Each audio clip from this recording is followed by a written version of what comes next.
तो hello friends, welcome to methodology. जो लोग इस चैनल पे नए हैं उनको मैं बता दूं कि यहाँ पे हम जेई मेंस और एडवांस के छोटे छोटे टॉपिक, छोटे छोटे कंसेप्ट डिग आउट करके उन पे डिस्कशन और उन्हें समझने की कोशिश करते हैं। तो आज हम एक ऐसा ही टॉपिक जिसका नाम है definite integral as a limit of sum, जो बहुत ही इंपॉर्टेंट टॉपिक है डेफिनेट इंटीग्रेशन कैलकुलस पार्ट का, उसे समझेंगे। तो चलिए शुरू करते हैं। तो चलिए स्टार्ट करते हैं definite integral as a limit of sum से। तो इसको समझने के लिए हम लोग डेफिनेट इंटीग्रेशन की एरिया वाली डेफिनेशन से स्टार्ट करते हैं। ठीक है, मान लीजिए आपका एक एफ ऑफ एक्स है जो ऐसे जा रहा है, ये पॉइंट ए से है और ये पॉइंट बी पे है। ठीक है, मतलब ये वाला पॉइंट है आपका एफ ऑफ बी और ये वाला पॉइंट है आपका एफ ऑफ ए। ऑब्वियसली ये एक्स है। ठीक है, अब मैं बहुत ही स्मॉल, मतलब जो कहते हैं ना इनफाइनेटिसिमल डिस्टेंस h से आगे बढ़ा और ये एक पॉइंट ले लिया मैंने, दिखाने के लिए बहुत बड़ा लिया है मैंने ये डिस्टेंस, बट ये बहुत छोटा, और ये इस पॉइंट, ये पॉइंट हो जाएगा a ऑफ, मतलब a प्लस एच, और ये वाला जो पॉइंट है ये हो जाएगा f of a plus H, ये f ऑफ x है। ठीक है, फिर h डिस्टेंस पे एक छोटा सा पॉइंट और आगे लिया हमने, a प्लस टू एच। ठीक है, ये पॉइंट हो गया a प्लस टू एच। ऐसे ही चलते चलते हमने बहुत सारे इनफाइनेटिसिमल डिस्टेंसेस पे पॉइंट्स ले लिए और उतने ही सेक्शंस बना लिए। ठीक है, तो ये जो सेक्शन है ये बहुत ही ज्यादा छोटा सेक्शन है, मतलब ये ऑलमोस्ट यही लाई कर रहा है, तो दिखाने के लिए मैंने बड़ा बनाया, ये ऑलमोस्ट यही लाई कर रहा है, तो हम इसको बेसिकली रेक्टेंगल कंसिडर कर लेते हैं जनरल। ठीक है, तो क्यों कंसिडर करते हैं उसका लॉजिक में बाद में, रेक्टेंगुलर कंसिडर कर लेते हैं। ठीक, अच्छा मुझे बताओ कि जो इंटीग्रेशन a ऑफ a से b तक f ऑफ x dx है, ये ग्राफ पे क्या रिप्रेजेंट करता है? ये इस कर्व के नीचे आने वाला एरिया ही तो रिप्रेजेंट करता है, मतलब x एक्सिस और इसके बीच में जो एरिया है वही रिप्रेजेंट करता है। अच्छा, तो क्या मैं कह सकता हूं कि ये इस रेक्टेंगल का और ऐसे जितने भी रेक्टेंगल्स बनेंगे, ये जो सेक्शंस बनाए हैं मैंने, इन सभी रेक्टेंगल्स के एरिया का सम कह सकते हैं ना, इन सब का सम करोगे तभी ना आएगा इसका एरिया, है ना? तो ठीक है, तो कैसे लिखोगे आप?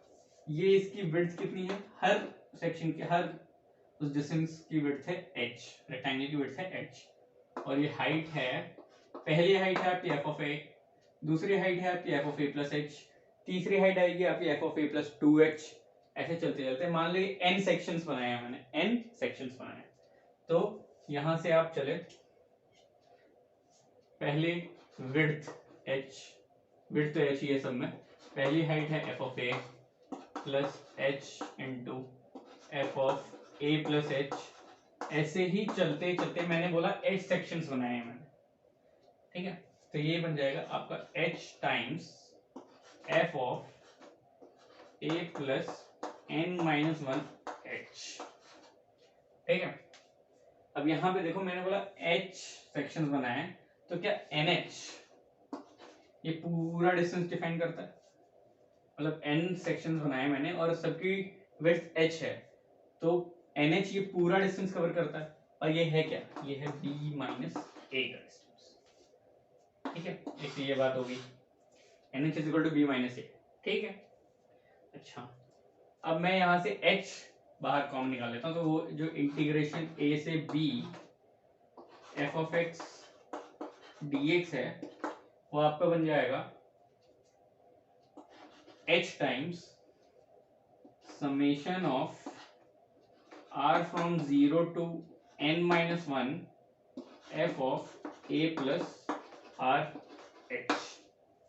ठीक है, अब ये कब पॉसिबल है ऐसा, जब हम इस चीज को नेग्लेक्ट कर पाए, तभी तो आप ये रेक्टेंगल का एरिया ऐसे लिख सकते हो, जब हम इन एरियाज को रेक्टेंगल कर पाए। और ये कब नेग्लेक्ट कर पाएंगे हम, शायद मैं गलत बोल गया, इन एरियाज को नेग्लेक्ट कर पाए, और ये कब नेग्लेक्ट कर पाएंगे हम, जब मान लो लेफ्ट हैंड साइड तो हमारा वही है, f of x d x is equal to, जब हम लिमिट लगा देंगे h टेंड्स टू 0। क्यों? जब h बहुत ज्यादा छोटा होगा तो ये वाली लाइन ऑलमोस्ट ओवरलैप कर जाएगी इस वाली लाइन के, तब हम इसको बेसिकली रेक्टेंगल मान सकते हैं ये वाली चीज को। तो ये क्या बन जाएगा, h summation of r from 0 to n minus 1 f of a plus r h, ठीक। और लिमिट किसके बराबर हो गई, limit h tending to 0 h summation of r from 1 to n f of a plus r h, देख रहे हैं ना, हाँ ठीक है। तो जब h बहुत छोटा होगा ना तो ये ज्यादा मैटर नहीं करेगा, जब एरिया ऑलमोस्ट 0 को टेंड कर रहा है तो एरिया ज्यादा मैटर नहीं करेगा, ये जो डिफरेंस है ना ये ज्यादा मैटर नहीं करेगा। अगर आपका 0 से n-1 तक है तो आप इसको 1 से n तक भी लिख सकते हैं, ठीक है, ये ज्यादा मैटर नहीं करता। तो ये है हमारा integration as a limit of sum. कैसे लिख दिया मैंने, एक इंटीग्रेशन एज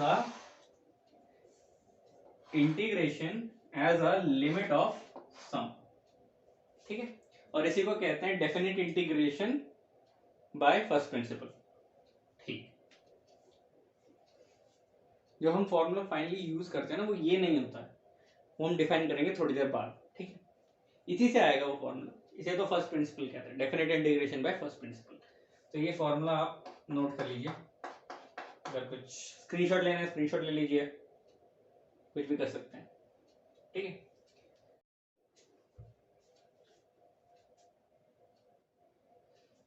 तो चलिए एक दो एग्जांपल्स कर लेते हैं ताकि आप फर्स्ट प्रिंसिपल को और अच्छे से समझ लो। एग्जांपल नंबर 1 हमें कैलकुलेट करना है इंटीग्रेशन 0 से लेके 1 तक x dx को, ठीक है। अब अगर सीधा करने जाएं तो ये बहुत इजी इंटीग्रेशन है, पर हमें इसे फर्स्ट प्रिंसिपल से इंटीग्रेट करना है, ठीक। तो इसको हमें क्या लिखना है, इसे हमें इस फॉर्म में लिखना है, limit h tends to 0 h times summation of r from 0 to, या फिर यूं कहूं हाँ 1 से लेके n तक f of a plus r h, ठीक है। मैंने दो फॉर्म्स लिखवाए थे, एक 0 से n-1 और एक 1 से n, तो दोनों से सेम आंसर। अब उससे भी ट्राई कर सकते हैं, सेम ही है, ठीक है। इस फॉर्म में लिखना है। अब यहाँ पे हम जानते हैं कि f ऑफ x, जो इससे इंफॉर्मेशन मिल रही है वो x है, b 1 है, a 0 है, nh जो b के बराबर होता है वो 1 है, ठीक है। तो हमने इसको किया इंटीग्रेटिंग इसको इससे किया, limit h tends to 0 h। अब देखो a 0 है, 0 डाल दिए, तो ये क्या बन गया, समेशन ऑफ r फ्रॉम 1 से लेके n तक r h, क्यों, f ऑफ x x है तो f ऑफ r h हो जाएगा, ठीक है। अब h को बाहर निकाल लीजिए आप, क्योंकि वो समेशन से इंडिपेंडेंट है। Limit h tends to 0 h squared summation of r from 1 से लेके n r। अब ये वही चीज है, 1 से लेके n तक के नंबर्स का सम, और इसका फॉर्मूला तो हम जानते हैं क्योंकि हम बड़े हो चुके हैं, h tends to 0 h squared, इसका फॉर्मूला होता है n प्लस 1 बाय 2, ये फॉर्मूला होता है। अच्छा, मैं एक h को यहाँ से हटा के ऐसे लिख रहा हूँ मजे के लिए। तो देखो बेसिकली ये क्या बन गया, ये 1 बन गया, ठीक है, मतलब ये तो गायब। क्या बच गया हमारे पास, लिमिट h टेंड्स टू 0, और मैं इस h को अंदर मल्टीप्लाई कर दूं तो ये nh प्लस h बाय 2। फिर से देखेंगे तो ये वाली चीज 1 है, ये वाली चीज 0 है, फाइनली आपका आंसर आ जाएगा 1 बाय 2। और आप अगर इस इंटीग्रेशन को ऐसे नॉर्मली परफॉर्म करेंगे तो x का इंटीग्रेशन हम जानते हैं x स्क्वायर्ड बाय 2 आता है, लिमिट लग जाएगी 0 से लेके 1 तक, और ये आंसर आ जाएगा 1 बाय 2। मतलब दोनों से आंसर सेम आ रहा है। इससे हम भरोसा कर सकते हैं फर्स्ट प्रिंसिपल पर आपको फर्स्ट प्रिंसिपल यूज कहीं नहीं करना, वो तो बस आप समझ जाओ, इसलिए मैं इतना सब क्वेश्चन वोश्चन करा रहा हूँ। आपको कहीं यूज नहीं करना है फर्स्ट प्रिंसिपल। फर्स्ट प्रिंसिपल कहाँ आता है? बोर्ड्स में, और आप तो जानते ही हैं। ठीक, तो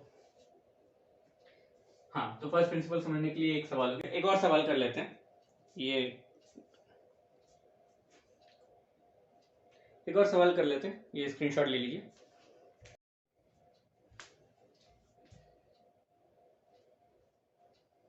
तो आइए करते हैं एग्जाम्पल नंबर 2। एग्जाम्पल नंबर 2 फिर से एक इजी सा लेंगे ताकि आपको भरोसा हो। e की पावर x dx 0 से लेके 1 तक। हाँ ठीक है, 1 तक। इसका हमें क्या लिखना है? वही limit h tends to 0 h summation of f of a plus r h r बराबर 1 से लेके n तक, इस फॉर्म में लिखना है। फिर से देखा जाए तो f ऑफ x हमारा इस बार e ऑफ x हो चुका है, b वही 1 है, a वही 0 है, और nh वही 1 है। ठीक, बहुत कुछ नहीं बदला है, बस फंक्शन बदल चुका है। ठीक, फिर से हम यहाँ पे लिख देंगे limit h tends to 0, a 0 हो गया, h summation of r from 1 से लेके n तक e की पावर आर एच हो जाएगा, e की पावर आर एच। तो बेसिकली हम बाहर ले आए limit h tends to 0 h, क्या बन जाएगा? ये बन जाएगा e की पावर h प्लस e की पावर 2h प्लस चलते ये बन जाएगा ना, e की पावर लास्ट में क्या आ जाएगा? nh, बेसिकली यही आएगा ना। ठीक है, तो इसको कैसे लिखते हो? ये जीपी का सम बन गया, limit h tends to 0 h times GP का सम बन गया, जिसकी फर्स्ट टर्म है e की power h, total number of terms e की power nh minus 1 upon e की पावर h माइनस 1, ये बन जाएगा जीपी का सम। ठीक है, ठीक है साहब। अच्छा, अब nh क्या है? 1। ठीक है, nh क्या है? 1, तो ये तो बन गया e माइनस 1, सीधी सी बात। ठीक, तो limit h tends to 0 h e to the power h e minus 1 upon e to the power h minus 1। अब आप जानते हैं, अगर ये h मैं नीचे ले आऊं, ये h मैं नीचे ले आऊं, मतलब अब ये आपका लिमिट का सवाल है। ठीक है, मैं इसको यहाँ लिख देता हूँ। ये हो जाएगा आपका लिमिट h टेंड्स टू 0, ऊपर e की पावर h और e माइनस 1 अपॉन लिमिट में क्या आएगा? e की power h minus 1 upon h। अब हम जब जानते हैं, जब ये चीज टेंड टू 0 है और ऐसा फंक्शन है, तो ये पूरी चीज 1 हो जाती है, लिमिट्स में हमने पढ़ा है। तो ये फाइनली क्या हो जाएगा? ये 1 हो जाएगा, दिस इज इक्वल टू 1। ये e की पावर 0 है तो ये भी 1 हो जाएगा, और फाइनली हमारे पास e माइनस 1 बचेगा। अच्छा, ये आपका आंसर है। ठीक है, e माइनस 1। अब फिर आप इसे अगर इंटीग्रेट करेंगे तो क्या हो जाएगा? e की पावर x का इंटीग्रेशन e की पावर x, लिमिट 0 से 1 e माइनस 1। ठीक है, तो ये हमारा दूसरा सवाल भी है, और दूसरे सवाल में भी हमारा आंसर मैच हो गया। मतलब अब तो पक्का है, हम इस फर्स्ट प्रिंसिपल पे भरोसा कर सकते हैं। तो ठीक है, अब बढ़ते हैं उस फॉर्मूले की तरफ जिसके लिए इतनी मेहनत मुशक्कत हमने करी। वो फॉर्मूला जो हमें जेईई एडवांस और मेंस के सवालों में यूज करना है जब हमें integral as a limit of a sum का सवाल दिखे। ठीक है, स्टार्ट करते हैं अपने फर्स्ट प्रिंसिपल से ही। हमारा जो इंटीग्रेशन a से b f of x dx है, इसे हम बेसिकली लिखते हैं limit h tends to 0 h summation of r from 1 to n f of a plus r h। ठीक है, ठीक। अच्छा, लेट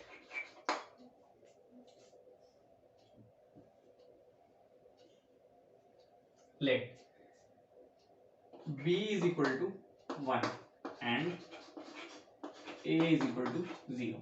ये दो चीजें हमारी assumption है, b is equal to 1 का मतलब क्या हो गया, h into n is equal to 1, which implies h is equal to 1 by n। ठीक है, ठीक है सर। तो ये जो लिमिट ऑफ सम है, मतलब इसको मैं यहाँ लिख रहा हूँ, ये जो लिमिट है ये क्या बदल जाएगी, जब h टेंड्स टू 0 है तो n टेंड्स टू इनफाइनाइट होगा, ऑब्वियसली रेसिप्रोकल है तो यही होगा। ठीक, h की जगह 1 by n summation of r from 1 से लेके n तक। अब a तो 0 है, a 0 है और h 1 by n है, तो ये बन जाएगा आपका f of r by n।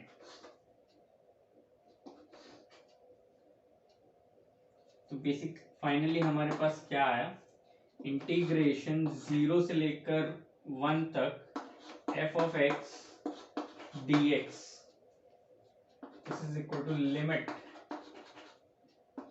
n tending to infinity 1 by n summation of r from 1 to n f of r by n। ये वो फॉर्मूला है जो आपको यूज करना है। अच्छा, ये वो फॉर्मूला है। अब बात आती है कि मान लो b1 नहीं हुआ, b कुछ और हो गया, 2 हो गया, 3 हो गया, 4 हो गया, let b is equal to m, पर a 0 ही है, b is equal to m पर a 0 ही है, ये बात याद रखना। तो जब b m होगा तब ये फॉर्मूला जो है वो ये बन जाएगा 0 से लेके m f of x dx is equal to limit n tending to infinity, वही 1 by n। चेंज कहाँ आएगा, चेंज आएगा यहाँ, r बराबर 1 से लेके ये बन जाएगा mn। ठीक है, f of r by n। जब ये 1 नहीं हो, पर जनरली जो होता है वो 1 तक ही होता है। और क्लियर करने के लिए मैं बता दूं, सवाल में आपको ये चीज देगा और ये पूछे, और ये यूज करना, ये आपकी होशियारी होगी। मतलब आपको एज अ नॉर्मल लिमिट का सवाल देगा, इंटीग्रेशन का सवाल नहीं देगा, वो नॉर्मल लिमिट का सवाल देगा। अब उस लिमिट के सवाल को आप ऐसे में कन्वर्ट कर लोगे, ये आपकी होशियारी होगी। और वो कन्वर्ट करने के लिए आपको जरूरत पड़ेगी प्रैक्टिस की, ताकि आपको तुरंत देखते ही चमक जाए कि हाँ भाई ये तो limit as a sum integration से हो जाएगा। ठीक है, और अगर ये आ गया ना, बहुत जल्दी सवाल हो जाएगा और बहुत ही एक्यूरेटली आंसर आएगा। ठीक है, तो ये वो फॉर्मूला है, स्क्रीनशॉट ले लीजिए, फिर इसको समझते हैं आगे। ठीक है, तो हमारे पास जो क्वेश्चन में देगा वो ये देगा, limit n tending to infinity 1 by n summation of r from 1 to n, या फिर mn f of r by n। तो इसमें 1 by n ये बन जाता है dx, limit n tending to infinity along with summation ये बन जाता है इंटीग्रेशन, और r by n ये बन जाता है x। ये 3 ट्रांसफॉर्मेशन आपको याद रखना है। ठीक है, जो 1 by n है वो dx बन जाता है, जो लिमिट और समेशन है वो मिलके इंटीग्रेशन बना लेते हैं, और जो r by n है वो x बना लेता है। अब आपको होशियारी किस में लगानी है, आपको जो समेशन है उसको r by n की फॉर्म में लाना है, होशियारी वहां लगानी है। सवाल करते हैं 2-3, पता चल जाए।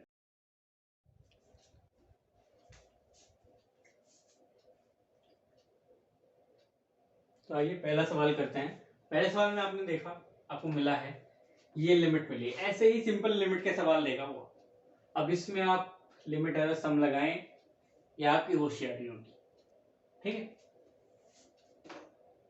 तो देखने से तो ये सिंपल लिमिट का सवाल लग रहा है, पर इसमें ये बढ़ रहा है, मतलब हम इसे R मान सकते हैं। R1 है, R2 है, R3 है, चलते चलते अब यहाँ पे कुछ बोलेंगे सर ये तो 2n तक जा रहा है, तो मतलब mn वाला लगेगा? नहीं बेटा, ये n तक ही जा रहा है। ये एक्चुअल लिखा है 1 plus n plus n, 1 plus n, 2 plus n, 3 plus n, n plus n, ठीक है। तो इसमें क्या फॉर्मूला लगेगा? इसमें लगेगा limit n tending to infinity summation of r from 1 से लेके n तक ही जा रहा है, 1 अपॉन r प्लस सरो नहीं हुआ। अभी आपके पास ना तो r बाय n आया है, ना एक यहाँ पे 1 बाय n, वो मिसिंग, ठीक है। ये समझ गया ना? हाँ ठीक है,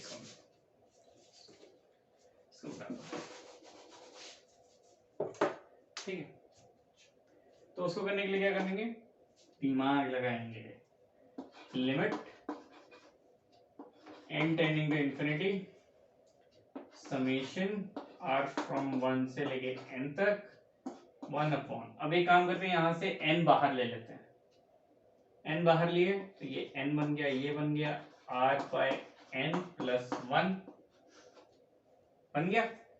अच्छा, अब n को आप बाहर ले सकते हो क्योंकि वो समेशन से इंडिपेंडेंट है, तो ये आ गया limit n tending to infinity 1 by n summation of r from 1 से लेके n तक 1 by r by n plus 1, ठीक।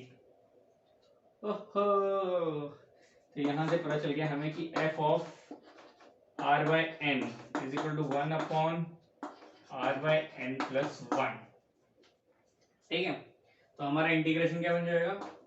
देखो 1 बाय n बन गया हमारा dx,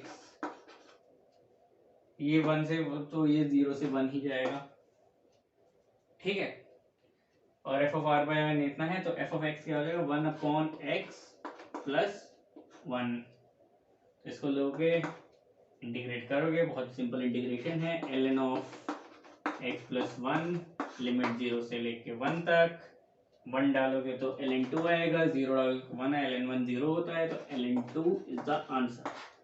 देखो बिना लिमिट का कोई फॉर्मूला लगाए हमने सिंपल तरीके से आंसर निकाल लिया इंटीग्रेशन का। तो ये फायदा होता है लिमिट एरर सम का, ठीक है। आप लोग आगे बढ़ते हैं फिर। हाँ, तो अब प्रॉब्लम का लेवल थोड़ा सा ऊपर करते हैं, ठीक है। यहाँ पे आप देख रहे हो इंक्रीमेंट दो जगह हो रहा है, 1 से 2, 1 स्क्वायर से 2 स्क्वायर।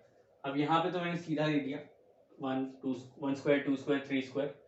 वो आपको क्वेश्चन में क्या कर सकता है? 1, 4, 9, 16 ऐसे दे देगा, और यहाँ पे दिमाग फिर आपको लगाना कि ये 1 का स्क्वायर होगा, 2 का स्क्वायर होगा, 3 का स्क्वायर।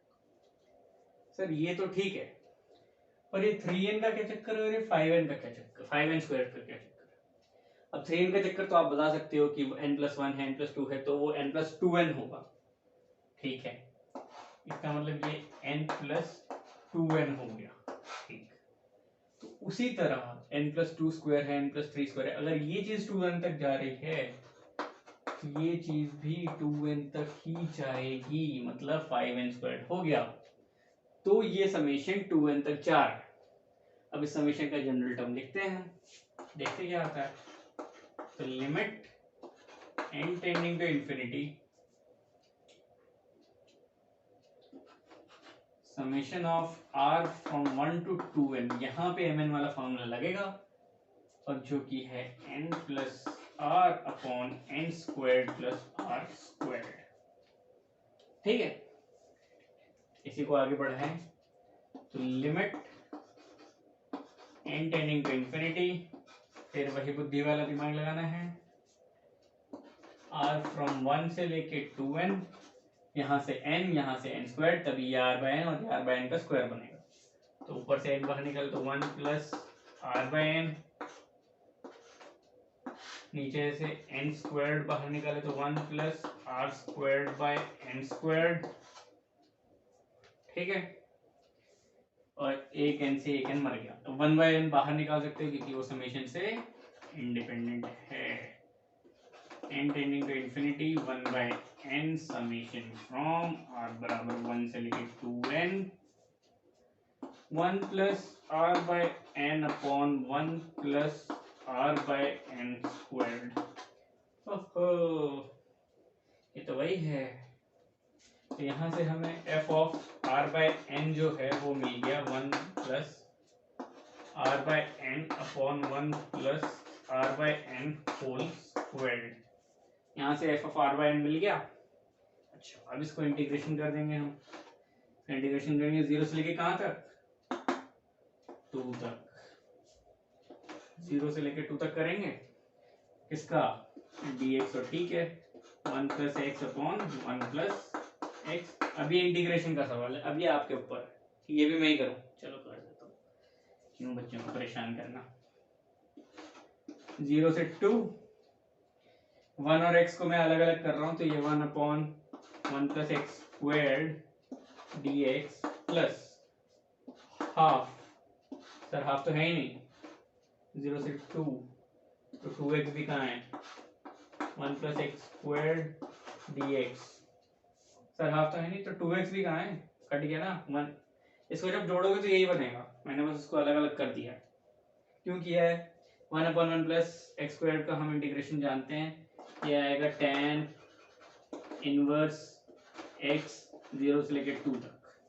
इसको क्यों किया है, क्योंकि अगर आप इसमें 1 प्लस एक्स स्क्वायर को t मानोगे तो 2x dx dt आएगा, और जब इंटीग्रेट करोगे तो ln t बनेगा, तो ln t is ln 1 plus x square. तो ये बन जाएगा आपका half of ln 1 plus x squared limit from 0 to 2, and this will finally become tan inverse x, sorry, tan x नहीं, tan inverse 2 plus ln of 5/2. This is the final answer.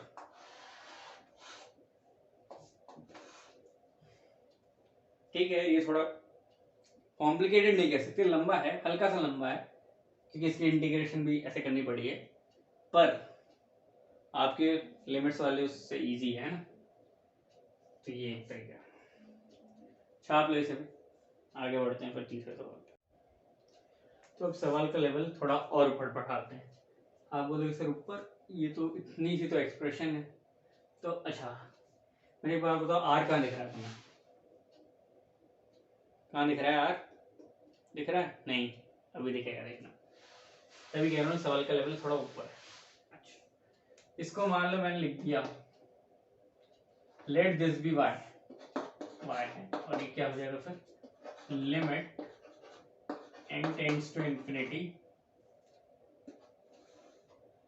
1 2 3 4, multiplication में है सब, n upon n की power n 1 by, ठीक है सही कह रहा हूँ ना, n फैक्टोरियल तो यही होता है, 1 से लेके n तक का प्रोडक्ट, ठीक, ठीक है सर।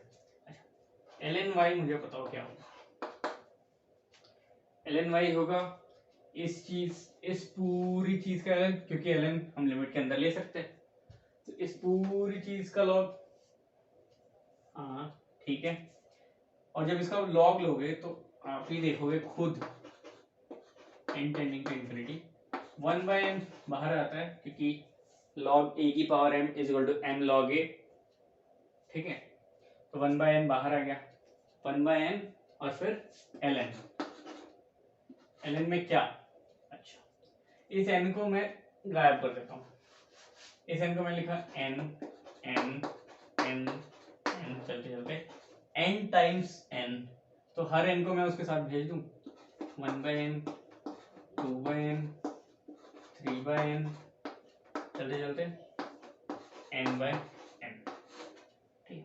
अब मुझे बताओ ln a b क्या होता है, ln a b is equal to ln a plus ln b, सही बात है, तो ln y तो चलो ये तो सबसे अलग है ही। अब limit n tending to infinity 1/n। अब मैं सबको अलग कर रहा हूँ, ln 1/n plus ln 2/n plus up to चलते चलते अप टू ln n/n। ठीक है। ओह सर, आप तो उसी मोड पे ले आए। Limit n tending to infinity 1/n, वही समेशन r फ्रॉम 1 से लेके n तक ln ऑफ r/n। ओहो, तो इसका मतलब है f ऑफ r/n यहाँ पे ln ऑफ r/n है। Oh my God. अब इंटीग्रेशन इसके बाद आएगा, ये क्या हो जाएगा, 0 से लेके वही 1 तक ln ऑफ x dx, ये होगा इसका इंटीग्रेशन। ठीक है। अब ln x का अगर आपको इंटीग्रेशन आता हो तो ये होता है, तो it is actually x ln x -1, और जो लिमिट लगती है वो लगती है 0 से 1 तक। ठीक है। अब 0 से 1 तक लगाओगे, 0 खत्म, ये आ जाएगा -1। तो और ये है ln y actually, ln y।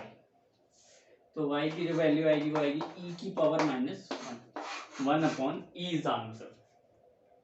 ठीक है।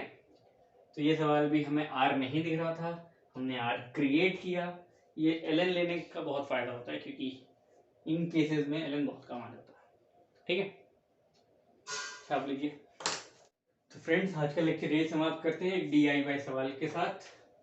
ये आपका DIY सवाल है, इसका आंसर आपको मुझे कमेंट सेक्शन में कमेंट करके बताना है। सवाल है limit n tending to infinity n to the power -12 into 1 + 1/n, ये पूरा n की पावर में मल्टीप्लाइड बाय ब्रैकेट में 1 2 square 3 cube and up to n to the power n whole to the power 1/n²। ठीक है। ये एक term है, ये एक टर्म है, दोनों की पावर दे रखी है। ये बराबर है e to the power -p/q के। ठीक है। e to the power -p/q के बराबर है, और बोला गया है कि -p/q is in the lowest form, मतलब उनके कोई कॉमन फैक्टर नहीं है 1 को छोड़ के, is in the lowest form. तो आपको फाइंड करना है absolute difference between p and q। ठीक है। तो आज का लेक्चर यहीं समाप्त करते हैं। पसंद आया होगा तो लाइक कर दीजिएगा, चैनल को सब्सक्राइब कर दीजिएगा और बेल आइकन जरूर दबाइएगा ताकि अपडेट्स मिलते रहें। और थैंक यू।